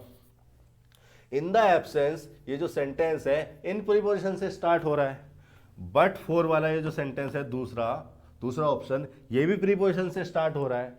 अब मैं आपको ये बता देता हूं कि प्रीपोजिशन से सेंटेंसेस को स्टार्ट किया जा सकता है, लेकिन प्रीपोजिशन से सेंटेंस को स्टार्ट करना उस सेंटेंस को आर्टिस्टिक मैनर की तरफ ले जाता है, पोएटिक मैनर की तरफ ले जाता है। जैसे कवि लोग कविता करते हैं तो वो अनशंट किसी वर्ड से सेंटेंसेस को शुरू कर देते हैं, तो उसी प्रकार से प्रीपोजिशन से सेंटेंस को शुरू किया जा सकता है, लेकिन प्रीपोजिशन से सेंटेंस को शुरू करना उसको आर्टिस्टिक मैनर या पोएटिक मैनर की तरह ले जाता है। ये सेंटेंस को थोड़ा सा इनफॉर्मल कर देता है, फॉर्मल कंटेक्स्ट से दूर चला जाता है, और हम प्रीफर करेंगे फॉर्मल कंटेक्स्ट को। बात कहने का जो फॉर्मल कंटेक्स्ट है उसको प्रीफरेंस दी जाएगी, इनफॉर्मल कंटेक्स्ट को बाद में, ठीक है। तो अगर इस प्रीफरेंस के आधार पर देखें तो ये जो प्रीपोजिशन वाली प्रीपोजिशन फ्रेज से जो सेंटेंसेस स्टार्ट हो रहे हैं, ये प्रीपोजिशन से स्टार्ट करना सेंटेंस को थोड़ा सा इनफॉर्मल कर गया, थोड़ा सा उसको आर्टिस्टिक या पोएटिक कंटेक्स्ट में ले गया। सेंटेंस सही है, मीनिंगफुल है, और कहीं पर भी लिखे होंगे तो बिल्कुल सही तरह मीनिंग कन्वे कर रहे हैं, लेकिन सेंटेंस को थोड़ा इनफॉर्मल बना गया। उसी प्रकार से ये lacking your support he would have lost the election और he would have lost the election में ये वाला ज्यादा प्रीफर्ड वर्जन है, क्योंकि देखिए he would have lost the election if you had not supported him. हमने क्या किया, ये जो इस फ्रेज में जो इंफॉर्मेशन थी हमने इसको एक कंडीशन बना दी, और ये रिजल्ट इस कंडीशन पे डिपेंड कर रहा है। और आप जानते हैं कि कौन सा कंडीशनल है, तीसरे प्रकार का कंडीशनल है, क्लोज्ड कंडीशनल। तो ये बेटर वर्जन है, ऑफिशियल वर्जन है हमारी इस बात को कन्वे करने का, इस लैकिंग से भी, लैकिंग से, प्रेजेंट पार्टिसिपल से, एडजेक्टिव से हम सेंटेंस को स्टार्ट कर रहे हैं। ये है सही, लेकिन ये वाला जो तीसरा ऑप्शन है ये ज्यादा ऑफिशियल है। हमने यहां पर इसको असर्टिवली स्टार्ट किया, ही से, प्रोनाउन से, सब्जेक्ट से सेंटेंस को स्टार्ट किया और हमने कंडीशन लगा दी उसमें, तो ये ज्यादा ऑफिशियल वर्जन है। ये लिखने के मैनर के बारे में है। ये सेंटेंस में बहुत सारे बच्चे कंफ्यूज हुए होंगे क्योंकि चारों ऑप्शन उन्हें सही लगे होंगे और वो सोच नहीं पाए होंगे कि क्या करें। लेकिन ये ना किसी भी लैंग्वेज को लिखने का एक मैनर होता है, उसको बोलने का एक ढंग होता है, उस मैनर के बारे में है कि हमें किस स्ट्रक्चर को प्रीफरेंस दी जानी चाहिए। तो प्रीफर्ड जो स्ट्रक्चर होगी, देखिए अगर मैं आपसे प्रीफरेंस की बात करूं यहाँ पर, तो मैं इसको थर्ड वाले ऑप्शन को ए दूंगा, लैकिंग वाले ऑप्शन को बी दूंगा, और इनको मैं दूंगा सी, दोनों को। ये प्रीफरेंस होनी चाहिए यहां पर। ये हो गए आपके 18 सेंटेंसेस। आगे चलते हैं, क्या लिखा है, my uncle is enough reach two by A car. My uncle noun phrase हो गई, यानी कि सब्जेक्ट, इज यहां पर लिंकिंग वर्ब लगी है, और लिंकिंग वर्ब लगाई जाती है कॉम्प्लीमेंट को लिंक करने के लिए सब्जेक्ट से। कहां है वो कॉम्प्लीमेंट, रिच। एडजेक्टिव कोई कॉम्प्लीमेंट हो सकता है, अगर रिच एडजेक्टिव है, कॉम्प्लीमेंट बन रहा है माई अंकल का, भाई यही तो बोला जा रहा है, my uncle is enough, is linking verb ने रिच एडजेक्टिव को कॉम्प्लीमेंट की तरह माई अंकल सब्जेक्ट से लिंक कर दिया, और यही काम में आती है लिंकिंग वर्ब। इनफ क्या हुआ फिर, इनफ हो गया एडवर्ब। क्यों हो गया एडवर्ब, क्योंकि रिच एडजेक्टिव के लिए लगाया गया है। एडजेक्टिव के लिए अगर कोई वर्ड लगाया गया है तो उसको एडवर्ब ही कंसीडर करोगे। लेकिन इनफ के बारे में मैं आपको कुछ इंफॉर्मेशन देना चाहता हूं, क्योंकि इंपॉर्टेंट वर्ड है, बार बार आपके सामने आएगा। ये दो सेंटेंस मेरे जरा देख लो, समझ जाओगे बात को। ये जो इनफ वर्ड है ये डिटर्मिनर भी हो सकता है, प्रोनाउन भी हो सकता है, और ये एडवर्ब भी हो सकता है। अब देखो जैसे मैंने लिखा एक sentence, have you had enough to eat, ठीक है। हैव क्या हो गई, हेल्पिंग वर्ब से सेंटेंस शुरू हो गया, यू आपका सब्जेक्ट हो गया, ये मेन वर्ब हो गई, वर्ब की थर्ड फॉर्म, चूंकि परफेक्ट का सिनेरियो है तो हम वर्ब की थर्ड फॉर्म यूज करेंगे। अब ये जो हैड है ट्रांजिटिव नेचर की वर्ब है, have, I have a car, I have some money, तो आ कार सम मनी क्या है, हैव ट्रांजिटिव वर्ब का ऑब्जेक्ट ही तो हो रहे हैं, तो वही वर्ब यहाँ पर लिखी हुई है हैड, उसकी थर्ड फॉर्म भी तो लिखी है, तो ये क्या है, ट्रांजिटिव नेचर की वर्ब है, इसने अपना ऑब्जेक्ट लेना है, तो इनफ यहां पर क्या हो गया, ऑब्जेक्ट। ऑब्जेक्ट तो कोई नाउन या प्रोनाउन ही बन सकता है, नाउन का तो यहाँ स्कोप नहीं, फिर तो ये तो प्रोनाउन ही है। अब इनफ क्या हो गया, प्रोनाउन कंसीडर किया जाएगा। टू एट यहां पर टू प्लस V1 इन्फिनेटिव लिखा हुआ है। एक सेंटेंस मैंने यहां पर लिखा, we have enough food to eat। अब देखिए इसी का मैंने रिप्लाई कर दिया यहाँ पर, इसी का आंसर कर दिया मैंने, ये हो गया सब्जेक्ट, ये आपकी मेन वर्ब है, और है चूंकि ये ट्रांजिटिव नेचर की वर्ब है तो इसके बाद इसका ऑब्जेक्ट आ गया है नाउन फ्रेज, फूड हो गया नाउन। अब चूंकि इनफ फूड के लिए लगाया गया है, इसको डिटरमाइन करने के लिए लगाया गया है, तो इनफ यहाँ डिटरमिनर के फंक्शन में हो गया, और ये जो पूरी नॉन फ्रेज बनी ये ऑब्जेक्ट हो गई हैव ट्रांजिटिव वर्ब का। टू इट इन्फिनेटिव ऐसे ही रहा पर्पस को बताने के लिए, पर्पस क्या है हमारा, फूड को हैव करने का। तो यहां पर इनफ को प्रोनाउन बना दिया मैंने, और यहां पर इनफ को डिटरमिनर बना दिया। डिटरमिनर होगा तो किसी नाउन से पहले लिखा जाएगा, और प्रोनाउन होगा तो नाउन की जगह लिखा जाएगा, सब्जेक्ट ऑब्जेक्ट कॉम्प्लीमेंट बन रहा होगा। ये हो गए दो सेंटेंसेस आपके कि वो डिटरमिनर और प्रोनाउन कैसे होता है। आप जरा ये वाला सेंटेंस देखिए, the water is enough hot to use. यहां पर इनफ क्या है, देखिए इस तो लिंकिंग वर्ब है, लिंकिंग वर्ब है, हॉट क्या है, कॉम्प्लीमेंट है, कॉम्प्लीमेंट मतलब एडजेक्टिव लिखा है, हॉट तो एडजेक्टिव होता है, तो इनफ तो इसके लिए एडवर्ब हो रहा होगा, इनफ तो इसके लिए एडवर्ब हो रहा होगा। प्रेफरेंस हमारी ये होनी चाहिए कि इनफ जब एडवर्ब होता है एडजेक्टिव के लिए तो उसको बाद में लिखा जाता है, मतलब सेंटेंस को इस तरह से लिखा जाना चाहिए, hot enough to use. The water is hot enough to use, यानी कि इनफ डिटरमिनर जब होगा तो नाउन से पहले आएगा, लेकिन इनफ जब एडवर्ब की तरह इस्तेमाल होता है तो वो उस एडजेक्टिव के बाद में ही लिखा जाएगा, ये आप ध्यान रखें। The water is hot enough to use, अगर टू यूज यहाँ पे लिखा हुआ नहीं भी होता तो भी यही स्ट्रक्चर आप फॉलो करेंगे। इनफ अगर एडवर्ब हो रहा है किसी एडजेक्टिव के लिए तो उसे उस एडजेक्टिव के बाद में लिखा करें, इतनी बात ध्यान रखने वाली है। एक चीज और समझा देता हूं आपको, एक सेंटेंस और ध्यान आ रहा है मेरी, बहुत अच्छा सेंटेंस है। जैसे मैंने यहां पर लिखा वी बॉट सम, इनफ ही लिखता हूं, वी बॉट इनफ एक्स, ये क्या है, नाउन। इनफ क्या हो गया, अगर नाउन के लिए आया है तो डिटरमिनर ही कंसीडर करोगे, सही लिखा है, कोई दिक्कत नहीं है, बढ़िया, बहुत बढ़िया। अब मैंने लिखा we bought some enough boiled eggs. अब स्ट्रक्चर को अगर हम एनालाइज करें तो एग्स हो गया हमारा नाउन, बॉइल्ड वर्ब की थर्ड फॉर्म यानी कि एडजेक्टिव का काम कर रही है एग के लिए, वर्ब की third form past participle adjective बन जाते हैं, इस नाउन के लिए बन गया ये बॉइल्ड एग्स। इनफ किसके लिए आया है, इनफ आया है बॉइल्ड के लिए, क्योंकि इनफ अगर डिटरमिनर होता तो डिटरमिनर का काम तो सम ने कर दिया, सम और इनफ दोनों एक जैसे नेचर के, डिटरमिनर एक ही नाउन के लिए थोड़ी लगाओगे, तो डिटरमिनर तो सम हो गया नाउन के लिए, सम एक्स की बात हो रही है। इनफ अब है एडवर्ब, किसके लिए है एडवर्ब, इस एडजेक्टिव के लिए। तो मैं क्या कह रहा हूं, एडवर्ब इनफ अगर एडवर्ब हो रहा है इस एडजेक्टिव के लिए तो उस एडजेक्टिव के बाद लिखो, तो आपको लिखना चाहिए था इनफ, आपको बॉइल्ड पहले कर देना चाहिए था और इनफ बाद में कर देना चाहिए था, बाकी चीजें आपने ऐसी रखी। यही तो करने की कोशिश करोगे आप मेरी बात मानकर। अब आप देखिए क्या प्रॉब्लम हो गई, एक्स हो गया नाउन, इनफ को आप कह रहे हो एडवर्ब है, किसके लिए? बोल्ड के लिए, एडजेक्टिव के लिए। और सम कह रहे हो डिटर्मिनर के लिए। सम हो गया डिटर्मिनर किसके लिए? एक्स के लिए। अब देखिए 2-3 प्रॉब्लम यहाँ पर शुरू हो गई।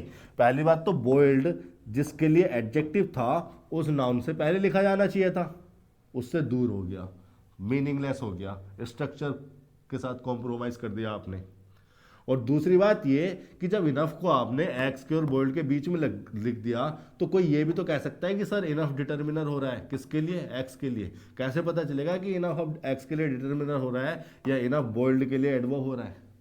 तो इस वजह से इस स्ट्रक्चर को फॉलो नहीं करेंगे। एक्चुअली में हमें करना यह है कि जब हमें इनफ को एडवर्ब को बोल्ड के बाद में लगाना है, मतलब इसको इस तरह से लिखना है, बोल्ड इनफ लिखना है, एडवर्ब को हमने एडजेक्टिव के लिए बाद में लगा दिया, तो हम उस नाउन को भी एडजेक्टिव से पहले लगाएंगे, यानी कि एडजेक्टिव को भी उस नाउन के बाद में लगा देंगे, एक्स कर देंगे यहाँ पर, और यहाँ पर क्या हो जाएगा? सम। अब देखिए हमने क्या किया, पूरी स्ट्रक्चर को उल्टा कर दिया। नाउन क्या था? नाउन, उससे पहले एडजेक्टिव, उससे पहले एडवर्ब। हमने क्या कर दिया? सबसे पहले नाउन, उसके बाद एडजेक्टिव, फिर उसके बाद एडवर्ब। अब हम ये कह सकते हैं कि ये जो इनफ एडवर्ब है बॉइल्ड एडजेक्टिव के लिए आया होगा, और जो बॉइल्ड एडजेक्टिव है वो एग नाउन के लिए आया होगा, और सम यहाँ पर डिटर्मिनर हो गया। डिटर्मिनर नाउन से पहले चिपके रहता है।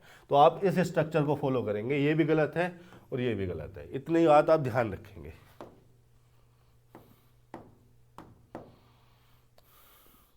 तो आपको यही करना है, बस इनफ रिच की जगह रिच इनफ देखना है। जहाँ पर भी रिच इनफ होगा वो स्ट्रक्चर आपका सही होगा।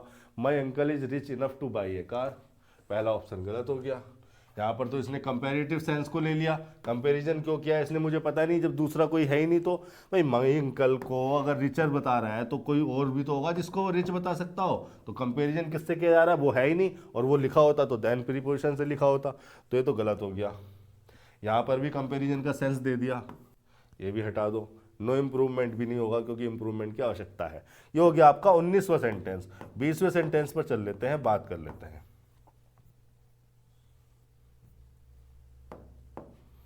Walking along the road an old man ran over the lorry. ठीक है, देखिए वॉकिंग वर्ब की आईएनजी फॉर्म लगी है। मैं आपको बता दूं कि मेन वर्ब तो इसको कह नहीं सकते हो आप, क्योंकि मेन वर्ब आती तो बी की फॉर्म के साथ लिखी हुई आती, कंटिन्यूटी को एक्सप्रेस करने के लिए। Present continuous, past continuous, future continuous में होती। Present perfect, past perfect continuous, future perfect continuous में होती। इन्हीं छह टेंसेज में तो वर्ब की आईएनजी फॉर्म मेन वर्ब हो सकती है, और वहां आती है वो हेल्पिंग वर्ब बी के साथ। तो ऐसा तो सिनेरियो है नहीं। जिरेंड भी इसको नहीं कह सकते हो आप, क्योंकि सब्जेक्ट ऑब्जेक्ट बनेगा नहीं, कॉम्प्लीमेंट भी नहीं हो रहा, उससे पहले कोई लिंकिंग वर्ब नहीं लिखी। फिर तो ये प्रेजेंट पार्टिसिपल है। क्या है ये? प्रेजेंट पार्टिसिपल है। और प्रेजेंट पार्टिसिपल एडजेक्टिव होते हैं, किसी नाउन प्रोनाउन के लिए इस्तेमाल होते हैं। तो कहाँ है वो नाउन सेंटेंस में? रोड है क्या? ओल्ड मैन है क्या? ये लोरी है? कौन वॉक कर सकता है? रोड वॉक कर सकती है क्या? वो तो वैसे भी नहीं कर सकती। और दूसरी बात ये कि अलोंग तो प्रीपोजिशन है, और इस प्रीपोजिशन का ऑब्जेक्ट हो रहा है रोड। तो जब ये प्रीपोजिशन का ऑब्जेक्ट बन गया, अब इसका सेंटेंस में सिर्फ इतना काम है कि ये जुड़ेगा किसी से, और किसी का सब्जेक्ट ऑब्जेक्ट ये नहीं बन पाएगा। लोरी भी वॉक नहीं कर सकती, ओल्ड मैन के लिए लगाया गया है वो। यानी कि ये जो वॉकिंग प्रेजेंट पार्टिसिपल है एडजेक्टिव, किसके लिए लगाया गया? एन ओल्ड मैन के लिए लगाया गया है। अलोंग प्रीपोजिशन हो गया, प्रीपोजिशन का ऑब्जेक्ट हो गया द रोड। और अलोंग द रोड का मतलब क्या है? रोड ये है तो यहां पर इसके पैरेलल।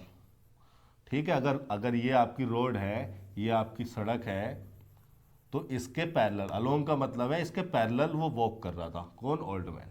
ठीक है, इतनी बात होगी walking along the road. An old man subject हो गया इस मेन वर्ब का। रन ओवर, रन ओवर का मतलब होता है to drive and hit someone with a vehicle. Run over का मतलब हो गया टू ड्राइव, यहां लिख देता हूं मैं, to drive and hit someone with a vehicle. ये हो गया रन ओवर का मतलब। रन ओवर, उसके बाद हो गया ट्रांजिटिव वर्ब के बाद फ्रेजल वर्ब ही है, उसके बाद द लोरी इसका ऑब्जेक्ट हो गया।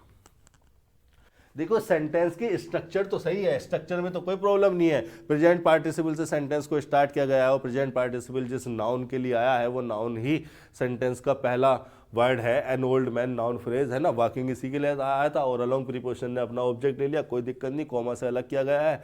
एन ओल्ड मैन चूंकि नाउन फ्रेज है तो सब्जेक्ट हो सकती है। रन ओवर यानी कि मेन वर्ब है और फ्रेजल वर्ब हो रही है, ट्रांजिटिव नेचर की वर्ब है, उसके बाद आ गया उसका ऑब्जेक्ट द लोरी। कोई दिक्कत नहीं है, सेंटेंस सिंटैक्टिकली सही है, लेकिन सिमेंटिकली यानी कि मीनिंगफुल नहीं है। क्योंकि रन ओवर का मतलब क्या है? To drive and hit someone with a vehicle. तो ओल्ड मैन ने हिट कर दिया क्या लोरी को? ऐसा तो संभव नहीं है ना। और वो भी वॉक करते हुए, मतलब वॉक करते हुए आ रहा था। चलो कोई और ट्रेन वगैरह लेके आता हो, कोई लोरी से बड़ा कोई व्हीकल लेके आता तो कह भी सकते हैं कि लोरी को कुचल के निकल गया, ड्राइव और हिट करके निकल गया। लेकिन वॉक करते हुए आ रहा है और लोरी को ओल्ड मैन ने हिट कर दिया, मीनिंगफुल नहीं है, मीनिंगलेस है। तो जहां पर सेंटेंस में मीनिंगफुल हो, जहां पर मीनिंग सही हो सेंटेंस का, वो देख लेते हैं, वही इंप्रूवमेंट की आवश्यकता है उसमें। अब यहां पर इसको चेक किया पहले ऑप्शन को, walking along the road an old man ran behind the lorry. देखिए सेंटेंस तो ये सही है, रन ओवर की जगह हमने रैन बिहाइंड कर दिया। लेकिन आप सोचिए कि यहां पर वो वॉक कर रहा है और यहां पर वो रन कर रहा है। एक्चुअली में प्रेजेंट पार्टिसिपल वाली जो वर्ब होती है, प्रेजेंट पार्टिसिपल एक नॉन फाइनाइट वर्ब है, तो प्रेजेंट पार्टिसिपल वर्ब वाला जो एक्शन होता है वो एक्शन गोइंग ऑन होता है बैकग्राउंड में इस मेन वर्ब के साथ ही। अभी पिछले सेंटेंस में आपको ये बात समझाई है, दोबारा इतनी डिटेल में नहीं समझाऊंगा, लेक्चर बहुत लंबे हो जाते हैं हमारे। प्रेजेंट पार्टिसिपल वाली जो वर्ब है उसमें जो एक्टिविटी चल रही है वो एक्टिविटी इस रन ओवर वाली एक्टिविटी के साथ साथ चल रही है। तो आप कहना क्या चाह रहे हो? यहां पर आप वॉक और रन एक साथ कर रहे हो? नहीं ना, गलत हो गया। या तो आप वॉक करोगे, धीरे धीरे चलोगे, या तो रन करोगे, दोनों एक्टिविटी एक साथ नहीं चल सकती हैं। तो ये मीनिंगलेस हो गया। स्ट्रक्चर यहां पर भी सही है लेकिन सेंटेंस मीनिंगलेस हो गया इसी वजह से। दूसरी वजह ये कि आपने रन ओवर को रन बिहाइंड कर दिया, आपने यहां पर मीनिंग चेंज कर दिया। मीनिंग यहां पर चेंज हुआ है, मीनिंगलेस नहीं हुआ है। मीनिंगलेस हुआ है वॉकिंग और रन के एक साथ होने की वजह से। ठीक है, running along the road the lorry run over an old man. देखो ये भी मीनिंगलेस है। पहली बात तो लोरी रन कर नहीं रही है और लिखा क्या है? Along the road. Along the road का मतलब मैंने क्या बताया? ये रोड है आपकी, तो इसके पैरेलल में, तो इसके पैरेलल में लोरी चल रही है क्या? लोरी तो रोड पे ही चलेगी। लोरी का मतलब क्या है? वो ट्रक जिसमें सामान लेके जाते हैं। तो ये भी मीनिंगलेस है। ये भी पहला भी मीनिंगलेस था, दूसरा भी मीनिंगलेस हो गया। Running along the road the lorry run over an old man. अब एक बात तो ये सोचिए कि लोरी तो रोड के अलोंग यानी कि पैरेलल रन कर नहीं रही है, एक बात ये। और दूसरी बात ये कि आपने प्रेजेंट पार्टिसिपल में जो वर्ब लगाई है वही मेन वर्ब आपने यहां पर लगाई है। इसका क्या मतलब हुआ? ये आप यही तो कहना चाह रहे हैं प्रेजेंट पार्टिसिपल लगा के कि ये वाला एक्शन गोइंग ऑन था इस वाले एक्शन के साथ, तो दोनों एक ही वर्ब है। कोई और एक्शन को दिखाते कि बैकग्राउंड में एक्शन चल रहा था तो समझ में आती। दोनों एक ही वर्ब लगाने की क्या आवश्यकता है? सुपरफ्लुअस आइडिया है, फालतू बकवास है, अपसर्ड मीनिंग हो गया। इस वजह से अलोंग द रोड की वजह से भी कि लोरी अलोंग द रोड तो रन कर नहीं सकती, और दूसरा ये कि ये वाला और ये वाली वर्ब सेम है, अपसर्ड मीनिंग हो गया। तीसरा सेंटेंस देख लेते हैं, the lorry run over an old man. ये देखिए सही स्ट्रक्चर लिखी हुई है, the lorry run over an old man. Run over का मतलब टू हिट एंड ड्राइव, तो उसका ऑब्जेक्ट एन ओल्ड मैन सही हो गया। लोरी ने ओल्ड मैन को हिट एंड ड्राइव कर दिया, रन ओवर कर दिया। अब ये जो वॉकिंग है, वॉकिंग वर्ब की ING form, present participle adjective है तो नाउन के आसपास होना चाहिए। कहाँ है इसका नाउन? इसका नाउन इससे पहले लिखा है एन ओल्ड मैन। और walking along the road preposition हो गई, प्रीपोजिशन ने अपना ऑब्जेक्ट ले लिया। ठीक है, तो ये तीसरा सेंटेंस इंप्रूव्ड वर्जन है, सही है। बाकी ये तीनों गलत हो रहे थे, नो इंप्रूवमेंट भी नहीं होगा। 20 का हो जाएगा तीसरा। इसी प्रकार से आपको सेंटेंसेस को एनालाइज करना है जब आप घर पर प्रैक्टिस करते हैं, और आपको किसी भी सेंटेंस में ग्रामर के किसी पार्ट में अगर प्रॉब्लम है तो आप बेझिझक मुझे बता सकते हैं। आज के लिए इतना ही, धन्यवाद। मिलते हैं अगले सेशन में।